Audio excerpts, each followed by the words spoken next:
जय Jagannath welcome to my mini vlog. तो आज सकाल सकाल गाधे सारिकी मु पलैली ठाकुर पूजा करदेवा। ठाकुर पूजा करदेला मु आसीगली ब्रेकफास्ट करने। ब्रेकफास्ट आज थी आलू तरकारी परटा और दही। तापर पलैली किचन को रोसई करने। आज बहुत गरम होता तो पूरा माने झाड़ पूरा ओदा होती। तो आज जेहेतु मंगलवार था आज सब साधा बना होता। जल्दी जल्दी रोसई सारिकी खायापी बस जाइली। संध्या होता संध्यारे आम टे पलैलु गुपचुप खावाई।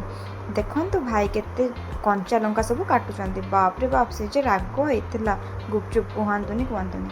आसीगली अटा दलियापाई अटा दलला बेले एटी देखु मो सागर केमती गेल होता। मुझे हाथ मागला बेलू सांगे सांगे से हाथटा बढ़े दूसरा आ गेल होता मो सागर। मु अटा दलुली देखे कंचा अटा देला बेलू सी खाईदेला बहुत बदमाश करूला। तापर आसिली रोसई करने। आज मु बनाऊली चिल्ली पनीर आउ रुटी।